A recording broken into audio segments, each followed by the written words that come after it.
आसान नहीं है मंजिल को पाना, सालों का संघर्ष मायने रखता है। कंधों पर उज्जवल समाज का भार लेकर तत्वज्ञान का दीप जगाना पड़ता है। जी हाँ, कहते हैं जितनी बड़ी सफलता उतना बड़ा संघर्ष। संघर्ष को जीवन का अहम हिस्सा माना जाता है, या फिर यूं कहें कि संघर्ष ही हमारे जीवन की दिशा और दशा निर्धारित करता है। एक समय आता है जब इंसान की बुलंदियां जो जमीन से आसमां की तरह सबको दिखाई देती हैं, लेकिन उसके पीछे का संघर्ष किसी को दिखाई नहीं देता। उस व्यक्ति ने इस मुकाम तक पहुंचने के लिए कितना संघर्ष किया, क्या क्या कष्ट उठाने पड़े, कितनी गालियां सुननी पड़ी, ये सब कोई नहीं जानता। सब उसके इतिहास को भुलाकर वर्तमान को देखते हैं। जीवन में संघर्ष तो हर कोई करता है, लेकिन उसका उद्देश्य मायने रखता है। अधिकतर लोगों का संघर्ष धन दौलत परिवार तक ही सीमित रहता है, लेकिन कुछ लोगों का संघर्ष समाज में परिवर्तन से जुड़ा होता है। ऐसे लोगों का संघर्ष इतिहास बन जाता है और फिर इतिहास में उनका नाम सुनहरे अक्षरों में अंकित होता है। ऐसे महापुरुष लोगों के दिलों पर अमिट छाप छोड़ देते हैं और मृत्यु के बाद भी जग में उनकी कीर्ति बनी रहती है। इतिहास इस बात का गवाह है कि जब किसी महापुरुष ने संसार की भलाई के लिए कदम बढ़ाया है, उसे हमेशा संघर्ष करना पड़ा है, जिससे बड़े बड़े परिवर्तन हुए हैं और उन परिवर्तनों के साथ लोगों का जीवन भी सुलभ हुआ है। कहते हैं संघर्ष जितना बड़ा होगा, जीत उतनी ही शानदार होगी। आध्यात्मिक मार्ग में भी भक्तों और संतों ने ऐसे ही कठिन संघर्ष किए हैं और आध्यात्मिक मार्ग में फैले पाखंडवाद को खत्म करने के लिए वे हमेशा सच पर अडिग रहे। वह दुनिया वालों के जुल्म सहते हुए भी सच्चाई का रास्ता नहीं छोड़ा। उन्होंने ये सब इसलिए किया ताकि पूरे विश्व का मार्गदर्शन हो सके। गुरु नानक देव जी, रविदास जी व मीराबाई को कौन नहीं जानता। सत भक्ति के लिए समाज परिवार से संघर्ष किया। इनके संघर्ष की मिसाल आज भी दी जाती है। आज भी जग में इनकी महिमा का गुणगान किया जाता है। ऐसी महान आत्माओं की मोक्ष के बाद भी संसार में उनकी महिमा बनी रहती है।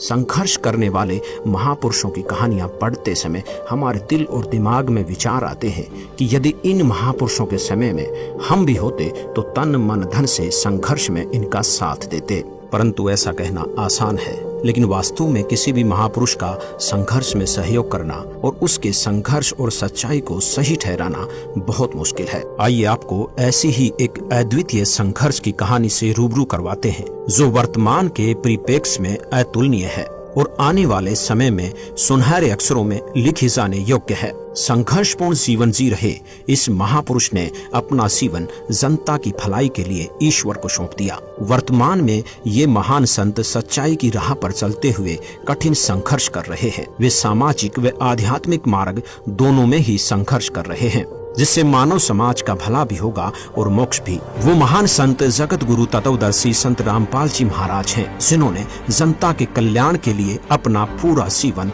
दांव पर लगा दिया। 8 सितंबर 1951 का वो शुभ दिन, जिस दिन संत रामपाल जी महाराज जी का जन्म गांव धनाना, जिला सोनीपत, हरियाणा में एक किसान परिवार में हुआ। बचपन से ही भगवान के प्रति अटूट आस्था होने के कारण हर छोटी बड़ी खुशी पर भगवान का शुक्रिया करना, पूजा करना उनकी दिनचर्या का एक अहम हिस्सा बन गया था। हनुमान जी के परम भक्त होने के नाते हर मंगलवार का व्रत रखते, सालासर बालाजी जाते और हनुमान चालीसा का पाठ भी किया करते थे। इंजीनियरिंग की पढ़ाई पूरी कर संत जी हरियाणा प्रांत में सिंचाई विभाग में जूनियर इंजीनियर की पोस्ट पर नियुक्त हुए, जहां पर 18 वर्ष कार्यरत रहे। फिर एक दिन अचानक संत रामपाल जी महाराज के जीवन को नया मार्गदर्शन, नई दिशा मिली जब इनकी भेंट संत रामदेवानंद जी से हुई। उन्होंने 17 फरवरी सन 1988 फागुन मास की अमावस्या को रात्रि के समय परम पूज्य स्वामी रामदेवानंद जी से नाम दीक्षा प्राप्त की,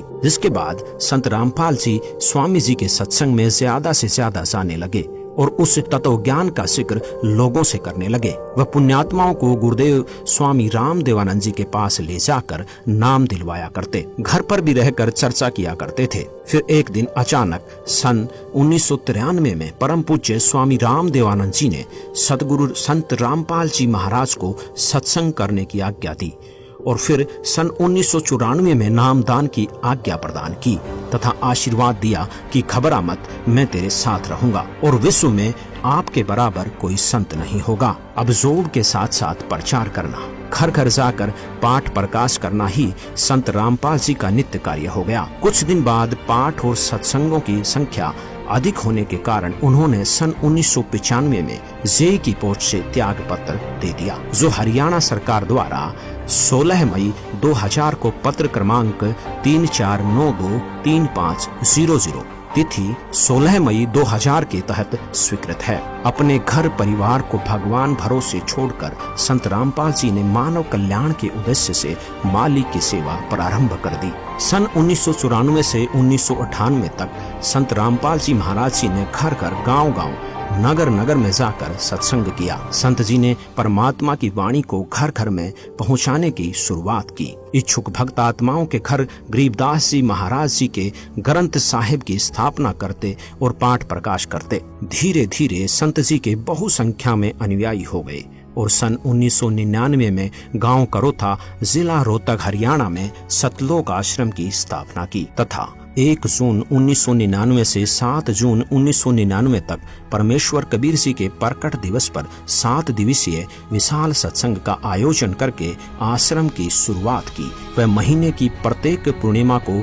3 दिन का सत्संग प्रारंभ किया। सन 2003 में संत जी ने अखबारों व टीवी चैनलों के माध्यम से सत्य ज्ञान का प्रचार करना शुरू कर दिया और अन्य धर्मगुरुओं से भी शास्त्र विरुद्ध ज्ञान त्याग कर समाज को भ्रमित न करने व सत्य ज्ञान स्वीकार करने का आग्रह किया। परंतु नकली धर्मगुरुओं ने अपनी दुकानें बंद होती देख इस सत्य ज्ञान को स्वीकार करने की बजाय इसका विरोध करना शुरू कर दिया। जिसके बाद जहाँ भी जिस भी नगर में संत रामपाल जी सत्संग करने जाते, वहीं अन्य अज्ञानी धर्मगुरुओं के बहकावे में आकर लोग विरोध करने लगे और कुछ पुण्यात्माएं सत्य ज्ञान को स्वीकार भी करने लगे। संत रामपाल जी महाराज दिन रात सत्संग करते और पुस्तकें लिख लिख कर उनका प्रचार करते। उन्होंने सभी धर्मों के साथ साथ आर्य समाजियों के संस्थापक महर्षि दयानंद जी द्वारा लिखित पुस्तक सत्यार्थ प्रकाश के वेद विरुद्ध ज्ञान व असामाजिक तथ्यों की सच्चाई से भी सबको रूबरू करवाते हुए उसका खंडन किया, जिस कारण अपने अज्ञान का पर्दाफाश होने के भय से उन अज्ञानी संतों, महंतों व आचार्यों ने सतलोक आश्रम करोथा के आसपास के गांवों में संत रामपाल जी महाराज को बदनाम करने के लिए दुष्प्रचार करना प्रारंभ कर दिया तथा 12 जुलाई 2006 को आर्य समाज के तथाकथित धर्मगुरुओं ने सैकड़ों हजारों की संख्या में भीड़ को एकत्रित करके संत रामपाल जी को जान से मारने तथा आश्रम को नष्ट करने के उद्देश्य से सतलोक आश्रम करोथा पर हमला किया। पत्थर, पेट्रोल, बम और बंदूकों के माध्यम से उपद्रवियों ने आश्रम में उपस्थित श्रद्धालुओं को निशाना बनाने की कोशिश की। उपद्रवियों का उद्देश्य था कि संत रामपाल जी महाराज सतलोक आश्रम करोथा छोड़कर चले जाएं, अन्यथा आश्रम को ध्वस्त कर देंगे। आर्य समाजी धर्मगुरु यह चाहते थे कि ऐसा सत्संग यहाँ पर नहीं होने देंगे, क्योंकि उनकी दुकानें बंद हो रही थी, सच्चाई समाज के सामने आ रही थी। पुलिस ने उपद्रवियों को रोकने की कोशिश की, जिस कारण कुछ उपद्रवी चोटिल हो गए।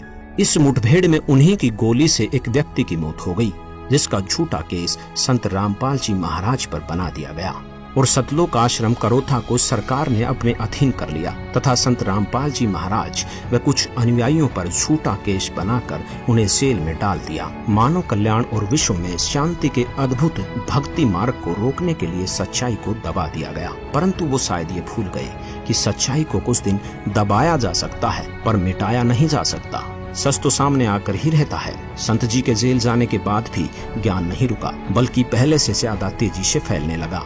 जेल में भी बहुत से श्रद्धालुओं ने संत रामपाल जी से नाम दीक्षा ली, जिनमें कुछ पुलिस वाले भी शामिल हैं। झूठे मुकदमे और झूठे आरोप में 21 महीने जेल में रहने के बाद संत रामपाल जी महाराज ने सन 2008 में हिसार जिले के सतलोक आश्रम बरवाला में पुनः सत्संग प्रारंभ किया। अब संत रामपाल जी महाराज का संघर्ष केवल नकली धर्मगुरुओं तक ही सीमित नहीं रहा, बल्कि समाज में फैली कुरीतियां और भ्रष्टाचार के खिलाफ भी संत रामपाल जी ने मोर्चा खोल दिया। इसी दौरान संत रामपाल जी महाराज के तत्व ज्ञान का डंका देश और विदेश में जोर शोर से बजने लगा और सन 2012 आते आते संत रामपाल जी महाराज के अनुयायियों का काफिला लाखों में पहुंच गया, जिसके साथ ही संत रामपाल जी महाराज ने एक ऐतिहासिक ऐलान कर विश्व के सभी धर्म गुरुओं को आध्यात्मिक ज्ञान चर्चा के लिए आमंत्रित किया। संत रामपाल जी महाराज के अलौकिक अद्भुत ज्ञान के आगे किसी भी धर्म गुरु की ज्ञान चर्चा करने की हिम्मत नहीं हुई और कोई भी धर्म गुरु ज्ञान चर्चा के लिए सामने नहीं आया। जिसके बाद भगत समाज की शंकाओं को ध्यान में रखते हुए राष्ट्रीय टीवी चैनल साधना के माध्यम से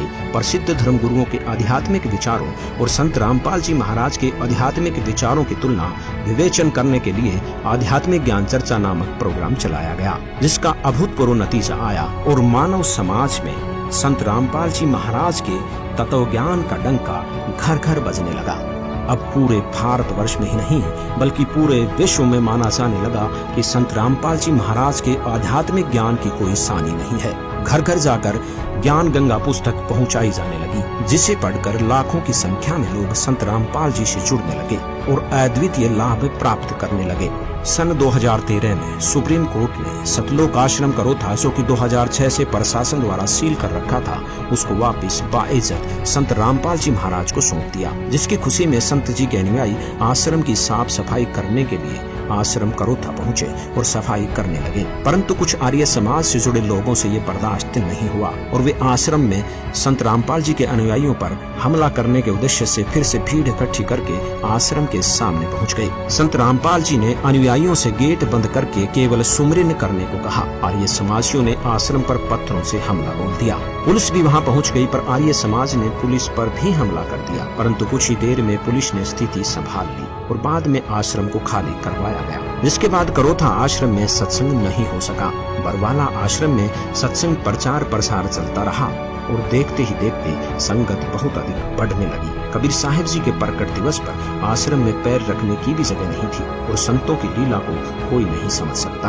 परमात्मा के तत्व ज्ञान का प्रचार तीव्र गति से बढ़ाने के लिए संत जी को कठिन संघर्ष करना पड़ रहा है। नवंबर 2014 में हुए बरवाला कांड को तो हर कोई जानता है। तकरीबन 4 घंटे चले उस घमासान और उपद्रव को देखकर मानवता शर्मसार हो गई। अचरज की बात तो यह है कि इस उपद्रव में 6 लोगों की मौत हो गई, जिसका आरोप भी संत रामपाल जी महाराज के सिर पर मढ़ दिया गया। संत रामपाल जी महाराज व उनके अनुयायियों पर झूठे केस लगाए गए, जिसका उनके पास कोई सबूत नहीं था। उनके जेल जाने के बाद भी तत्व ज्ञान रुका नहीं, बल्कि पहले से 10 गुना तेजी से विश्व में फैल रहा है। सच की राह पर चलने वाले हर महापुरुष को कठिन से कठिन संघर्ष करना पड़ा है, फिर चाहे वे स्वयं परमेश्वर कबीर साहिब जी ही क्यों न हो, जिन्हें सत्य आध्यात्मिक ज्ञान का प्रचार करने के शुरू में 52 बार जान से मारने का प्रयत्न किया गया, परंतु सच को मिटाया नहीं जा सकता। सच ऊपर आकर ही रहता है।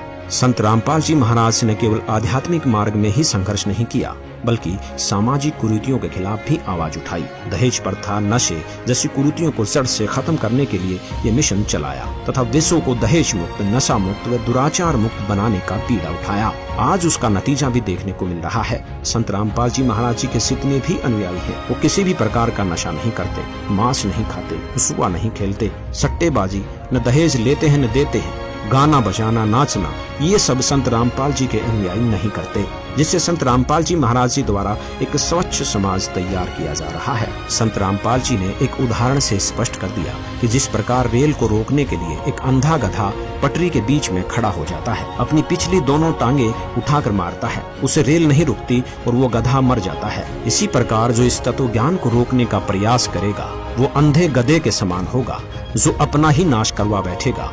आज संत रामपाल जी महाराज जी का सच्चा ज्ञान आसमान छू रहा है और दिन प्रतिदिन उनका ये तत्व ज्ञान विश्व में बहुत तेजी से फैल रहा है, जिसे रोकना मुश्किल ही नहीं नामुमकिन है। आज उनका संघर्ष फल रहा है और विश्व भर के लोग उनसे जुड़ रहे हैं तथा उनका मानव समाज के कल्याण का मिशन सफल हो रहा है। आज कबीर परमेश्वर की असीम दया से विश्व में 500 से अधिक नाम दीक्षा केंद्रों पर संत रामपाल जी महाराज से नाम दीक्षा ग्रहण करने की सुविधा उपलब्ध है। इसलिए पूरे विश्व के भाई बहनों से हमारा आग्रह है कि संत रामपाल जी द्वारा दिए गए तत्व ज्ञान को ध्यान पूर्वक सुने, समझे और उनसे नाम दीक्षा लेकर अपना मानव जीवन सफल बनाएं। सत साहिब।